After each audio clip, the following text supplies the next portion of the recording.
All right, good morning. I'm Satya, the Associate Editor of Indian Researchers Forum and your host for today's conference. On behalf of the forum, I'm honored to welcome each one of you for this significant gathering. Before I begin, I want to introduce about Indic Researchers Forum. It is an independent think tank focusing on advancing Bharat's strategic interest through a rigorous research on geopolitics and security studies from a civilizational lens, guided by the principles of civilization, security, and statesmanship. We address Bharat's complex security challenges and foster a resilient policies that uphold its cultural and strategic identity. Today, as we convene for this pivotal conference on decoding the idea of Pakistan, we do so in the shadow of a tragedy that has shaken us to the very core and yet has only fortified our collective resolve to confront the enduring threat that looms over India. Just 3 days ago, on April 22nd, the serenity of Pahalgam, the Kashmir Valley, in the Kashmir Valley was shattered, stained with blood of innocence. 26 tourists who had journeyed here to witness the beauty of our land were brutally murdered by terrorists. This extremism is not an isolated act of violence.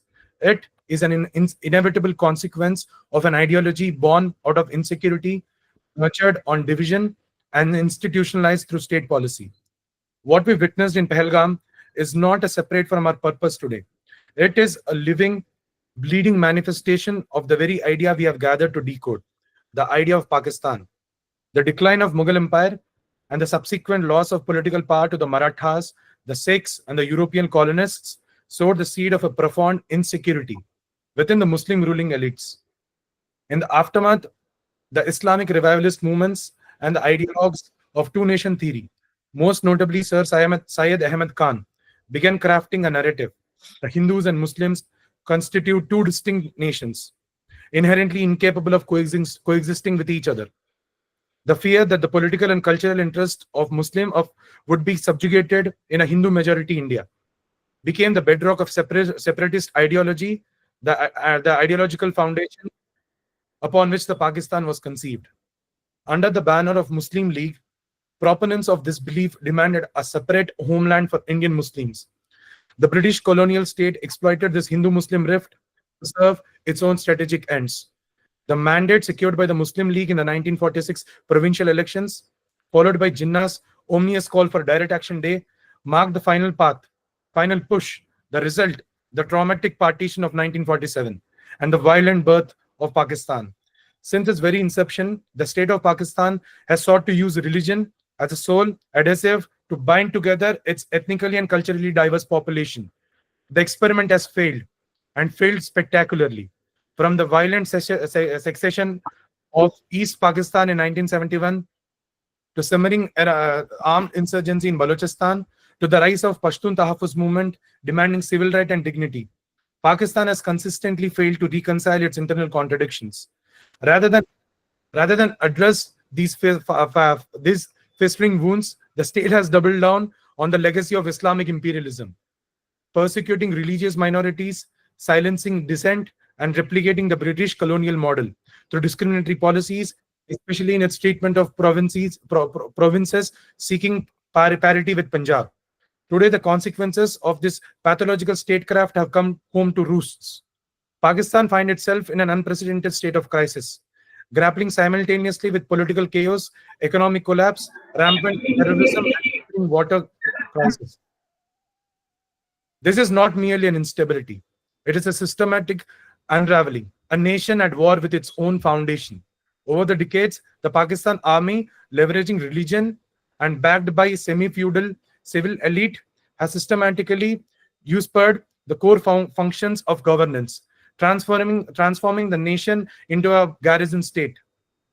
From the very outset, Pakistan's political military establishment has insisted on projecting the country not merely as a security apparatus, but as an ideological construct.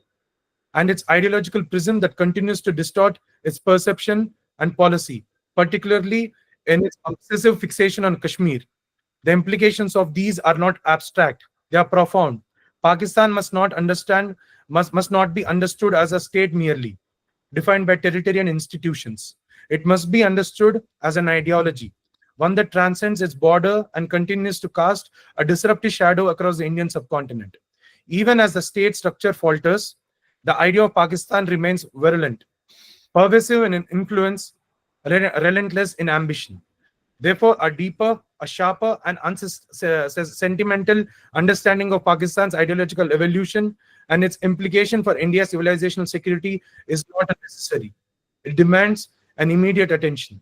Over the course of the conference, we will hear from political leaders, strategic thinkers, historians, and defense experts, voices that will illuminate both the internal fault lines and external aggression that defines Pakistan's trajectory. But let us be equivocal. This is not merely a forum of a dialogue. It is a reaffirmation of intent. This gathering must serve as a blueprint, a point of strategic inflection, and ultimate culminate in a long-term Indian doctrine on Pakistan. In memory of those brutally slain in Pahalgam and in honor of every innocent life claimed by terror, we must confront Pakistan not just as a neighbor state, but as a destabilizing ideology that continues to undermine regional peace and civilizational harmony. It is now my honor to introduce our esteemed speakers, beginning with inaugural address. Shri M.J. Akbar sir, a veteran, journalist, author, and statesman. Shri Akbar has served as Minister of State for External Affairs and as a former Member of Parliament in Rajya Sabha.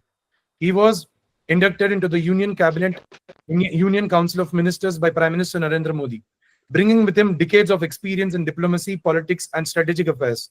Beyond his political journey, Shri Akbar is towering figure in Indian journalism and author of several landmark books that have shaped national discourse. His writing reflects a rare combination of historical depth and contemporary relevance. Among his celebrated works are Nehru, The Making of India, Kashmir Behind the Veil, Riot After Riot, and India, The Siege Within, The Shadow of Swords, A History of Jihad, Tinderbox, The Past and Future of Pakistan. His most recent book, Gandhi, A Life in Three Campaigns. It is with great respect that I invite Shri M.J. Akbar to deliver the inaugural address. Over to you, sir. Thank you. Thank you really very much for your very kind words. Like you, I would like to begin with a sense of very deep homage to those who sacrificed their lives for our country in defense of the idea of India and in defense of our nation, in defense of our motherland. Just a brief bit of silence in their memory.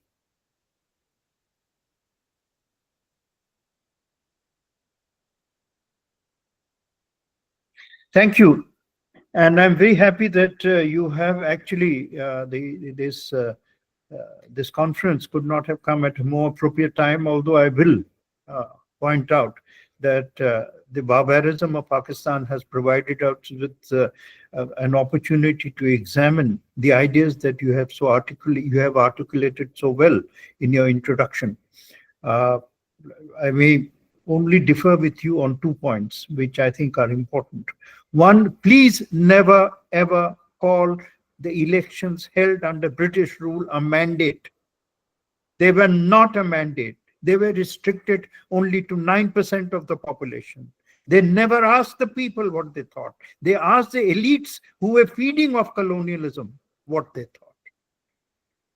Second, the idea that has led to the creation of Pakistan, and this is just a variable in terms of research, which I'm glad you mentioned my book, Pakistan, The Past and the Future of Pakistan, Tinderbox.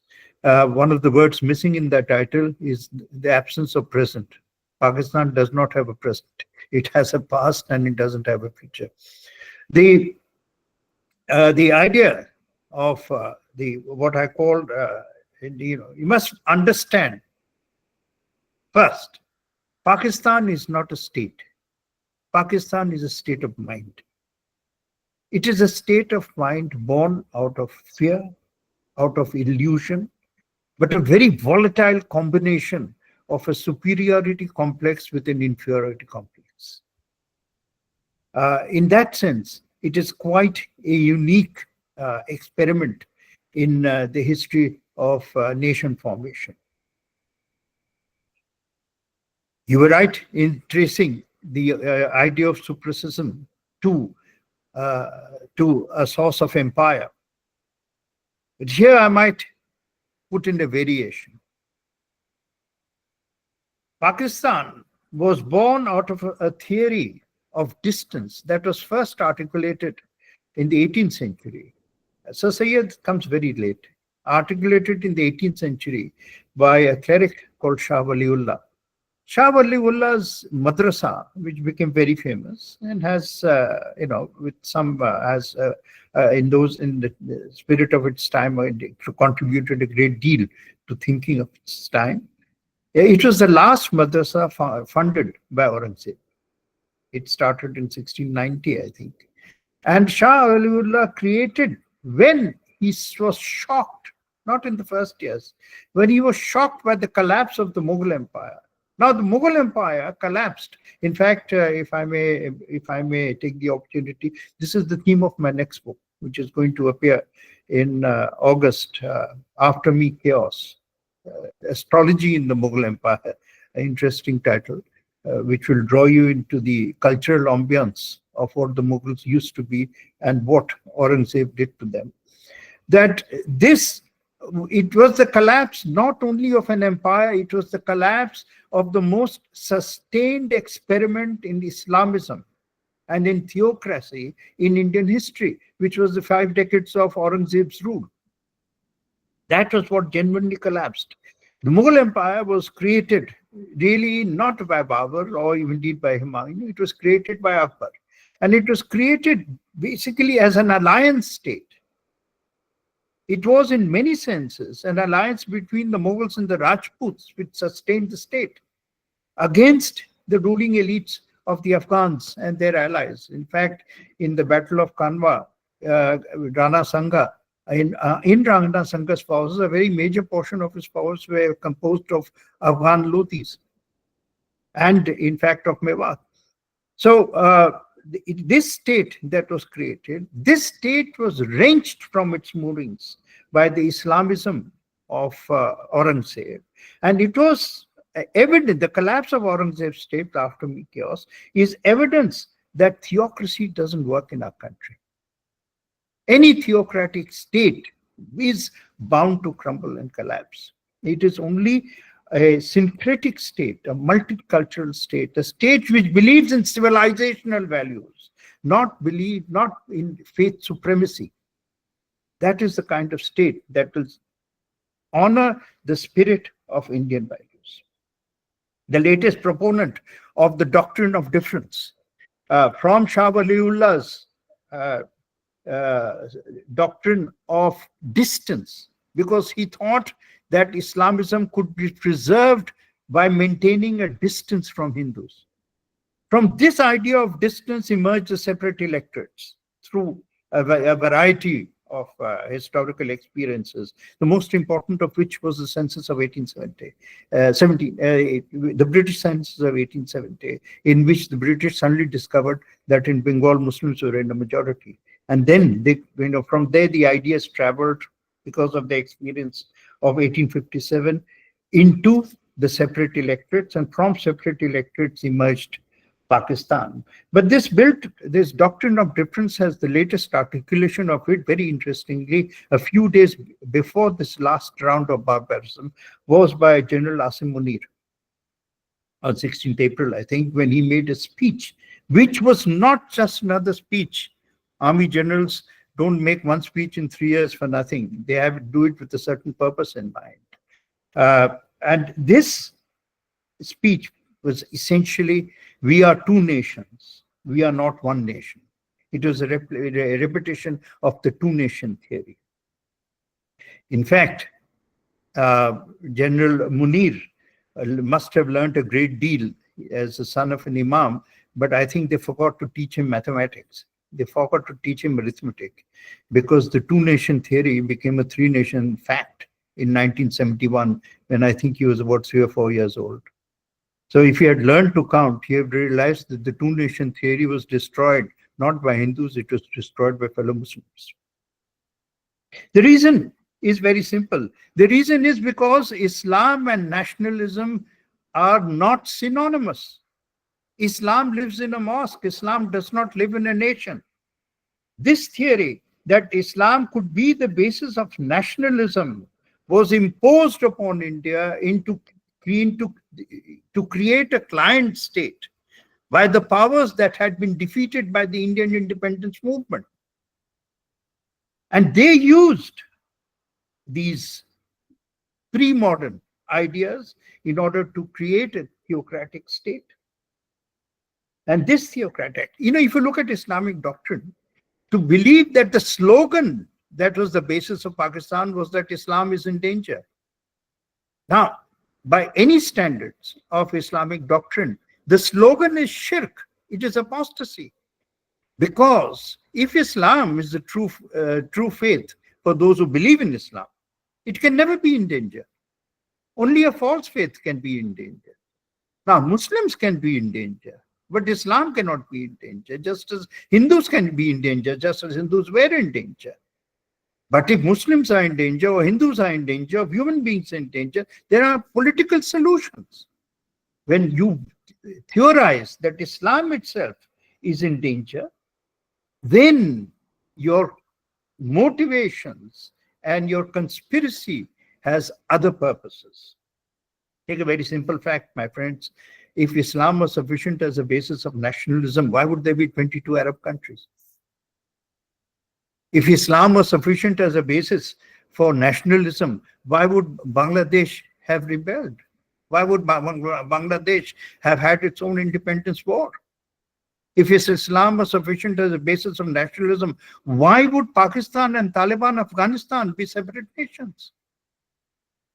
There is no evidence. In fact, the evidence of human behavior also goes against it, because you mentioned the mandate that you mentioned, 46. The most successful government, local provincial government of British India was the Punjab government, which was led by the Unionist Party, and the Unionist Party had Muslims, Hindus, and Sikhs. It is when they worked together that they created the most successful model. And this is the model that really works on our subcontinent, where everyone is an equal before the flag. Everyone is an equal before the constitution. When everyone is an equal before and works together to create the future. The rise of the nation state in 1918, after the First World War and the collapse of empires, basically in the period between 1918 and 1922, saw the rise of three major figures of world history. One was Gandhiji, of course. The second was Lenin. And the third, perhaps on a more regional level, was Ataturk. Two of these three succeeded because the basis of their ideas for a nation state was nationalism. Lenin failed because his idea was another variation of empire through internationalism.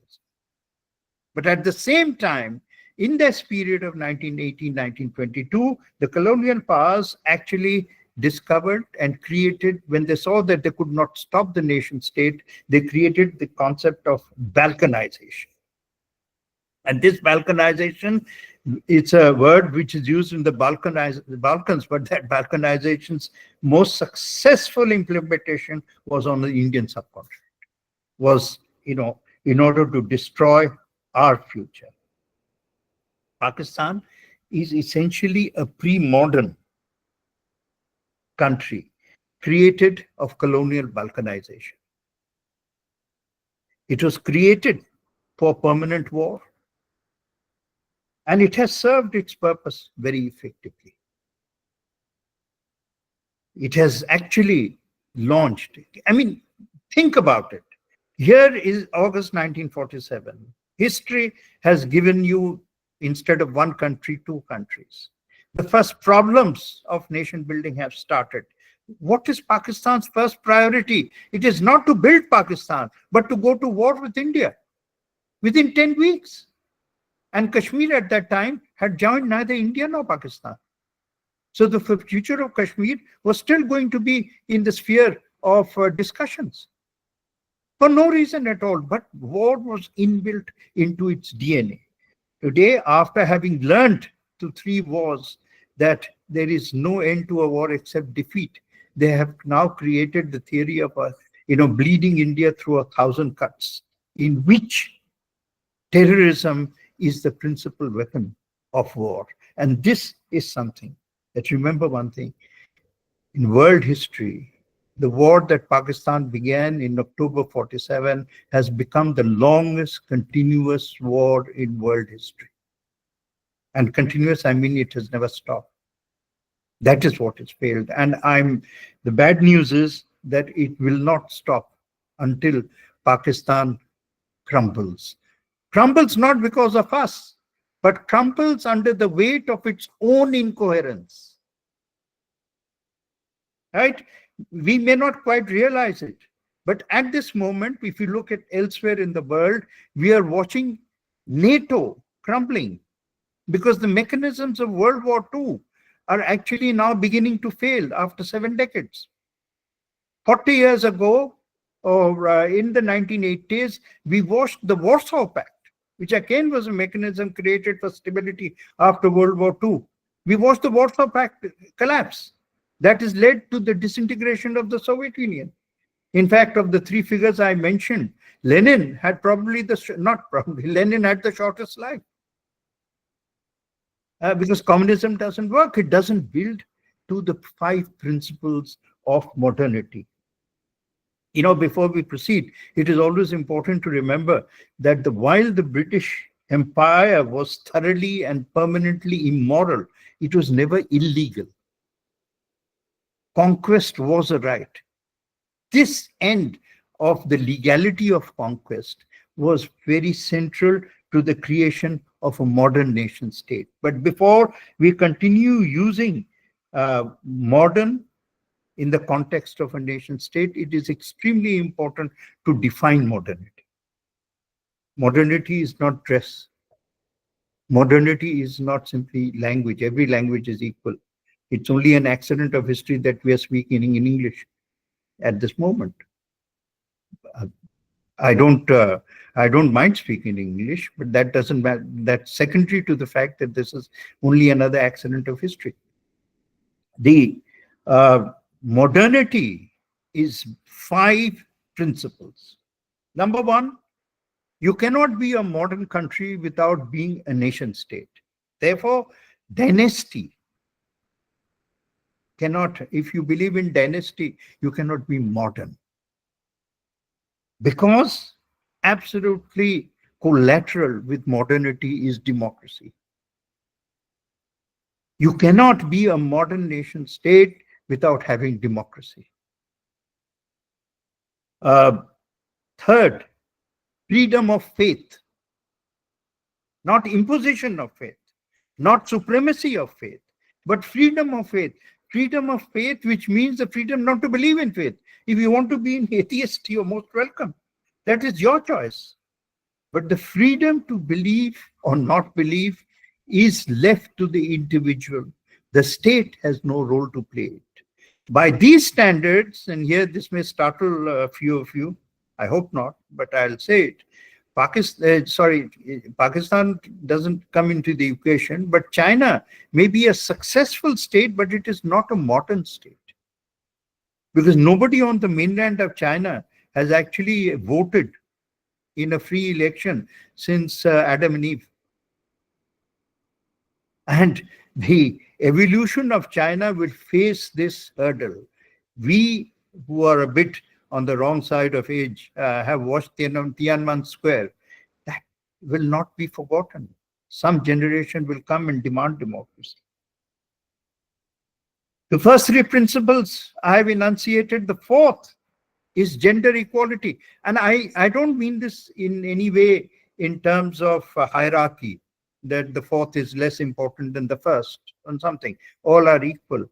But you cannot be a modern state without complete and indisputable equality, gender equality. Women have to have complete equality in all spheres of activity. 5th, you cannot be a modern state as long as there is hunger in your land. For too many theorists, poverty is a statistic. For too long, even in our country, we treated poverty as a statistic. We brought it down from 60% to 30%. 30% of India is how many people? 400 million people. 400 million people go hungry and you call yourself modern? No. Today it may be down to 20%. I don't know what the real figures are. But as long as there is a single Indian who's hungry, we are not modern. And this is why I say that, two Gujaratis have created modern India. Gandhiji gave us the principles in the 1931 Karachi Congress. All the principles that have just defined the principles of a nation state, of democracy, of faith freedom, of gender equality, all of them were there. And of course, he fought against hunger all his life. But the person who has gone, I think, taken the process and taken the modernity of India forward is our Prime Minister. Because Prime Minister Modi's Garib Kalyan Yojana, which has taken food to 800 million, it's a guarantee that no Indian shall go hungry. And as I have written, only a person who has experienced hunger can understand the pain of hunger. We in the middle classes cannot really, however much our hearts may try and understand it, until we understand what the stomach and the mind goes through, we cannot understand. So this, I think, has taken the process of the modernization in India, and we have taken the last step forward. The legacy of hatred that began, I think, far before 1947, but culminated in the creation of a shallow, incoherent country in August 1947, this legacy of hatred will not die or will not go away too soon. It will form, it will it will continue to challenge us. It challenged us amidst havoc in 47 October. It challenged us amidst peace in September 1965. It challenged us again in 1971. And it continues to challenge us through this poison of barbarism and the poison of terrorism. Barbarism is the daily diet of a failed state. I think Pakistan now is going through yet another phase when it discovers yet another general whose name should be Dr. Strangelove. Those of you who do not know Dr. Strangelove are most welcome to ask Uncle Google, whom we are using just now, who precisely Dr. Strangelove was. And I think through the conference, we should ask a few questions. What is your war in Kashmir about? You say it has been the defense of Islam. Does Islam only live in Kashmir? Is General Asim Munir, why doesn't he declare war for the reconquest of Bangladesh? Why doesn't he want the amalgamation of Pakistan with adjoining Afghanistan? This obsession with Kashmir that you have, General, has nothing to do with Kashmiris. It is not out of any great love for Kashmiris. It is born out of your hatred for India. It is not bought out of something positive. It is born out of something completely negative. Right? You say Islam is in danger. Why did you create a country where the only people in potential danger were the Hindus? If Islam was in danger, logic suggests that you would have to create a Pakistan where Muslims are a minority, not where Muslims are a majority. You have never been logical in your thinking. And therefore, illogic continues to feed your policies. And because illogic and searches for the irrational, and the irrational searches for violence, and violence searches for forms of war, therefore, you think that your only policy towards India can be war. And then I would like to end with a reminder. One of the great policy lines that have worked with the present Prime Minister is that he has changed the meaning of neighbor. For a long while, we were trapped into believing that you can do anything, but how do you change geography? You can't change neighbors. I think Prime Minister Modi has shown that, yes, you can change neighbors if you define neighbor not by distance, but by reach. If I can't reach you, you're not my neighbor. You're just a presence, right? There are 1,000 flights a week going to the Gulf. You can't get a seat, right? There's not a single flight going to Pakistan, right? And every seat would be empty probably. So who is my neighbor? Nothing to do with religion. The Gulf is as full of Muslims as Pakistan is. Nothing to do with religion. It is to do with which is a human and humane political formation and which is an inhuman political formation.